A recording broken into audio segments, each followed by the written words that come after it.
What's happening, y'all? It's me, your resident supervillain, Mr. J. Washington. I decided to go live again because I needed to do something. I'm stuck in the house and I'm in the house bored. Oh, shit. 1 second. Y'all gonna have to excuse me. I'm adjusting a lot. For those who have not following along or those who don't know, I had spinal surgery on Wednesday. Now, it was a very minimally invasive surgery, but it was still surgery on my spine. So I have been limited to all the things I can do, all the places I can go. But I always say, let's if I'm here, let's do one of these let's talks, things like that, and have a little fun. I'm gonna try to add some more stuff as I'm going along while I'm doing this. My guy in the chair is not here because I don't think he knew I was going live. So that's not really on Matt Thomas to blame. That's on me. Yes, I called him out by name. I surely did. So yeah, so I'm gonna just be on here for a while. We're gonna talk, chop it up, different things of the sorts, and let's just. So I will do a full review. It will drop on Friday, or should I do it Thursday afternoon? Thursday afternoon, I'll drop a few full review. But I got a chance to see Thunderbolts last night. Got a chance to go to a screening of it, and let me tell you something. This movie, I said it in a tweet, and I want to read the exact tweet I said because it actually got some people in their feelings when I wrote it, which is weird. I don't know why people got in their feelings, but it's social media, so that's what people do. But the tweet that I wrote said, Holy hell, Thunderbolts is incredible, nonstop from beginning to end. The humor and chemistry flows from everybody. Florence Pugh, David Harbour, and Wyatt Russell are my ties for three-way film MVP. Yeah, this may be the most solid and best movie since Endgame. Now, I know a lot of people want to say No Way Home is that. Some people have even said that Deadpool and Wolverine. And as a fan of all of these films, I think there is something to be said. Now, I love Deadpool versus Wolverine. I love No Way Home. I loved Guardians of the Galaxy Volume 3. Um, but there is something about Thunderbolts from top to bottom that this movie just works completely. The way they get their name is great because if you know in the comics, they're called the Thunderbolts because they were a group put together by General Thaddeus Thunderbolt Ross, who, as we already know in the MCU, is now the president, who will former president because he is now in jail. Which, by the way, I'll say this: I'll do a small spoiler thing on a few things, nothing major. It is addressed that the president is in jail in Thunderbolts. So the events of the Incredible Hulk and Thunderbolts, they literally go bam bam. That's literally how they go. So it is literally the events of the Incredible, excuse me, Captain America, New Negro Order are prevalent in Thunderbolts. Um I'll say this, David Harbour, you can tell is having the time of his life. He is having a blast. Wyatt Russell, I did not know I was going to rock with him so heavy. And Florence Pugh, she's, we saw a little, you see her in Black Widow, then you get a little bit more of her in Hawkeye. But like, she knows who Yelena Belova is. She knows exactly what Yelena was supposed to be, how she's gonna play Yelena, and she's full and on board with it. And you get that in this. Um, oh my bad. Oh shit. Hold on, let me put that back up. Damn, forgot I gotta do that. This is why I need my guy in the chair to keep this up here. Because I'm supposed to do the Let's Talk, the Shabashing Machine, a little bit of Thunderbolts, 100 versus 1. What's up about all that? But sorry, pain. I'm taking a pain pill in a few. But anyway, so yeah, the movie, in my full review I'll do on it, it is very well done. Hannah John Common as Ava Ghost, like she gets to really be somebody, be more of the character than what she was in Ant Man and the Wasp. Taskmaster is there. That's all I'll say about that. Taskmaster is there. Uh, Lewis Pullman as Bob, which we all know is Century, is crazy because it's like the way he plays the role is perfect. And watching him play the role as he's played it and he's doing it, after seeing it, I'm kind of glad it's not Steven Yeun. Like, I love Steven Yeun as the voice to Invincible. If he looked younger, I would love to. I mean, maybe he can make him look younger for a live action Invincible. But like, that's Lewis Pullman as Century is so dope. And Julie Louis-Dreyfus is you got to give her all the credit because she plays Contessa Valentina Allegra de Fontaine, and she is similar to the Amanda Waller, Nick Fury type person, but the level of which she's on is something insane. So it's a dope movie. I highly encourage. Fuck, man, my back is killing me. I highly encourage y'all to check it out when it comes out on this Friday. They say the 2nd is released everywhere, but you can go see it Thursday afternoon, like 3, 4 o'clock some places.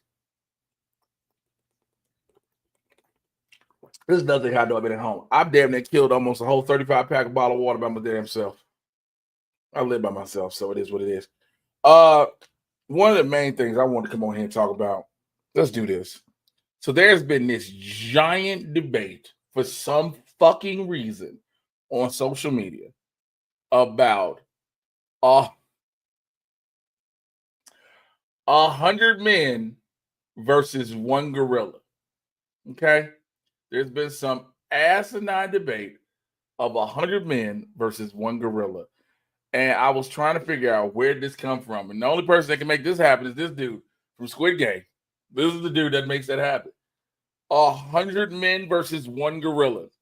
And there's so many people going, oh man, some people might die, but we can take the gorilla out. So people have now decided to do computer simulations with AI and show you what it would look like with 100 men versus one gorilla, one silverback gorilla. Check this out real quick.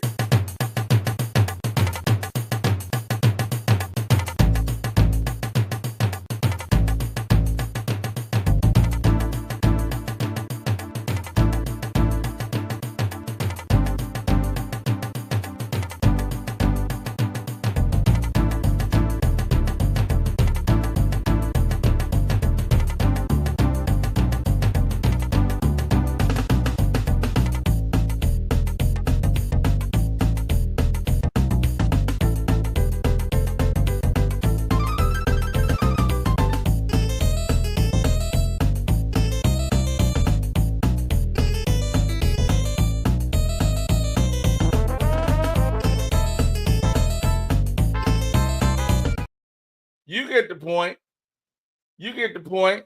The gorilla is beating, I don't know. So this thing has been talked about for some reason. I don't know why humans have this ego level of thinking that they can outpower nature, right? The problem is you have 100 men. We're not saying with any weapons. We're not saying with any additional whatevers. 100 men versus one gorilla. First off, that first look, you got to realize this. If you say, yeah, I'm going to be a part of 100 men, you don't know what part of that 100 you're going to be part of. You don't know if you're going to be part of the you know you're going to be part of the collective, but you don't know if you're going to be part of the living of the dead because he's going to take out a lot of y'all. What? People keep being like, oh man, humans have more dexterity and more endurance than a gorilla. What? Do we also, why are we underestimating why are y'all underestimating the strength of a damn gorilla? Like a gorilla is it just tires out. It just ain't, man, that mod gonna start fighting. It just go, and it gonna pump back up. This thing gonna go Super Saiyan. Why is this a thing that people have been discussing? I do not understand. Why has this been I've watched my buddy Van Lathan and other people like, well, this is how we could actually do it. If 6 people go for the knees, go kick the fuck out y'all. There's another rendition that I saw. of what may happen of 100 people versus a gorilla. It is this.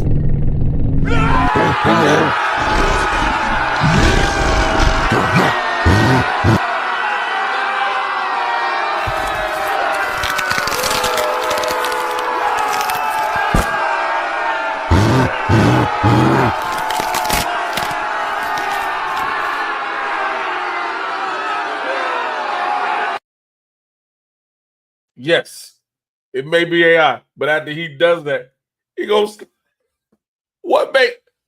I don't know what people think is gonna happen. Are people thinking the gorilla gonna be like, "I'm sorry, doctor. I'm sorry, doctor," and just gonna back down or some shit? That's not going to happen. This gorilla is going to. We talk about primal instincts and fighting for your life and fighting for survival. And yes, humans have a survival instinct, but if we're talking about primal natural rage and strength and endurance, the gorilla is winning. The only way that gorilla stops is if that gorilla wants to stop. I think you have to understand that. A gorilla's not stopping because he's just like, I'm done with this shit. The gorilla's not gonna stop until he believes the threat to him is neutralized. So when people keep talking about this dumbass, oh man, the gorilla go, man, stop talking to me. Somebody, Jay, you would be part of a group of 100 men taking on the gorilla? Absolutely the fuck not. No. Jay, why wouldn't you? They probably paying some good amount of money. Ain't enough money that's gonna warrant me risking being number 1, 41, 71, or 91. I don't want to be part of that. I'm not going to lie to you. If someone said, Jay, we want to pay you to be part of a 100 men versus a gorilla challenge, I said, you can pay me to watch it from the stands as player number 102 that didn't get chosen. Oh, we need replacements. Skip 102 and go to 103. I'm not being involved in that shit, man. The fuck what are y'all talking about? I'm not about to sit here and try to fight no fucking girl. I just watched the young Tarzan Negro jump into Amazon and tackle a goddamn anaconda, okay? Now, he had about 3-4 people along with him, but if he didn't, he was dead. I'm going to watch 100 people going to take on a gorilla. Here's the problem. There's going to be at least 8 teenagers. They're pretty much going to be fluorescent. You know what I mean. It's going to be 8 white teenagers, maybe an Asian or Hispanic one involved. And they going to say, we can run up on a gorilla in the zoo. And now somebody going to be talking about afterwards, thoughts and prayers to the family. And then I got to tell you, fuck them thoughts and prayers, because they didn't have no thoughts and prayers for themselves, but they did this dumbass shit. Because you know now, the way society is, people are going to try it on a smaller scale. They are going to try to figure out how to manhandle this gorilla. And it's just not gonna, I don't know why it's a discussion piece. There have been full-on think pieces made, articles written up about the biochemistry of a gorilla versus the biochemistry of a human multiplied times 99. Why is this a thing? Why? I don't know. If you're here on the channel, I appreciate y'all. Where is it? Earlier today, I dropped my trailer reaction for the first trailer for The Smashing Machine. I should have had the formatting thing, the format and fill the screen out. That is on me. I'm doing this last minute, and I'm also a little bit loopy right now. This stars Dwayne "The Rock" Johnson as UFC legend Mark Kerr. Now, this is a complete transformation for him. But one of the things, the show talks about his career, you know, being a part of the UFC in its early stages, fighting all around the world. All he knew is how to fight. But he was a gentle giant, if you will. He was a loving man, a husband, also co-stars Emily Blunt. So yeah, here's the thing about this trailer, if you have not seen it yet. I would highly encourage y'all to watch this trailer because, like I said in my reaction, one of the things about Dwayne Johnson films that I've come to know and learn and love, if you will, is he is just playing himself. He is just dropping himself into whatever project he is in, whether it be the Fast and Furious franchise, whether it be Jumanji, Jungle Cruise, Rampage. He is just dropping himself into whatever part of the franchise he can. Whereas with this trailer alone showed me he underwent a full transformative process. And I'm not just talking prosthetics and makeup and all of that thing that look like that. That's not what I'm talking about. The voice acted, the voice, acting to replicate the voice of Mark Kerr, the soft spoken voice, the mannerisms, the gentle nature and the, physicality of UFC, to which Dwayne Johnson actually trained for. If this movie, this is A24, same film, same company, I believe, that did the Iron Claw, the story of the Von Erichs, which is one of the most sad stories in pro wrestling history. But if this is what I think it may be, do not be surprised if this movie starts getting talk of getting Dwayne Johnson nominated for an Oscar. Do not be surprised. Do not be surprised, because the transformation of this, the emotion, the range of the character, and all those different things warrant eyes on it. Now, there's been this discussion recently, which is funny, that now voters of the Academy are now required to watch an entire movie, which when it comes to voting, and a lot of people didn't know that they didn't do that. Yeah, they don't, which is wild. You're voting on the best picture, and even with the nominees or those potentially up for nomination, you don't watch them. You just pick what you want. And of course, it's all political.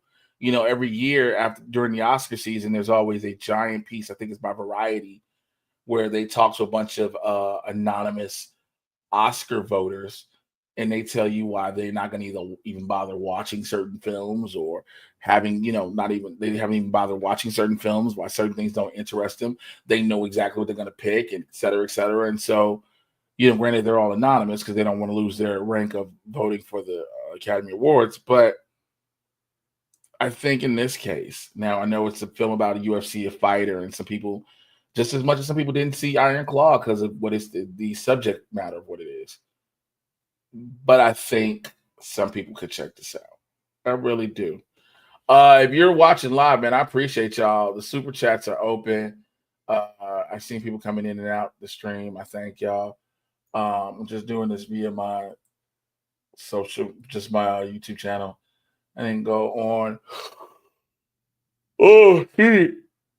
I didn't go on my Instagram as well. This medication is kick. So if you haven't been following along, like I said, I had spinal surgery on Wednesday. And so for the pain pills they gave me, it is a hydrocodone acetamin 5 to 325 milligrams. So every 5 milligrams of hydrocodone is 325 milligrams of acetamin. And it's strong. So normally what I do is I was told, so I take one every 4 to 6 hours is needed by pain because I have the post-surgery pain. But like the doctor told me, was a nurse, excuse me. She was like, well, if you feel like it's maybe too strong for you, you can take a half of one. Now, a half of one has had me good. Half of one has had me been sitting upright. Let me tell you something. This is how I saw Thunderbolts last night. I was literally sitting down next to my buddy from that hashtag show. He was like, yo, you gonna be able to watch this movie? I popped that perk, this pill, half of this pill before the movie. I was good. I had to get up halfway through to stretch my back and go pee, but I was good. But man, I took a whole one of these bitches this morning, and I went back to sleep. Like, I went back to bed. I was like, well, let me go ahead and call it a night. And here's the crazy thing too, when you're dealing with back and spinal surgery, so you are able to Ooh, my Comedy Store avails for the week. Sunday, Belly Room 905. What's in the Belly Room?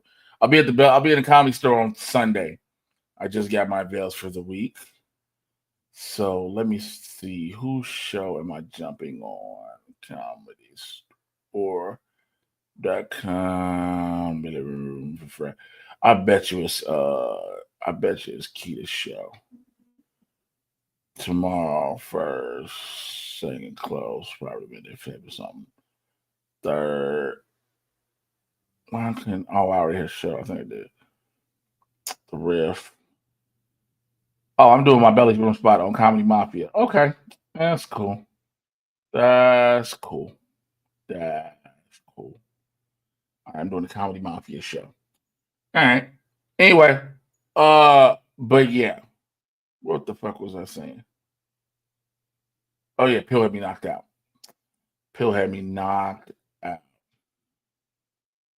Thank you kindly.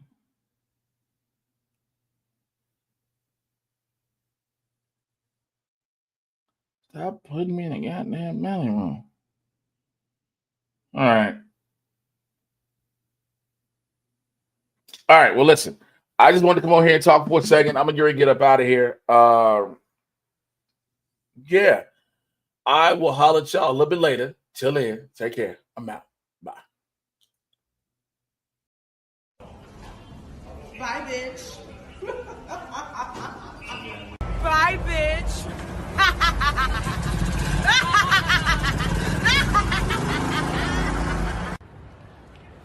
Bye, bitch.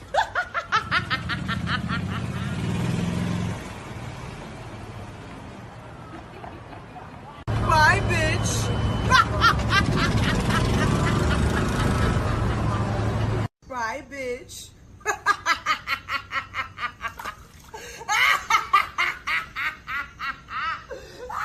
Bye, bitch.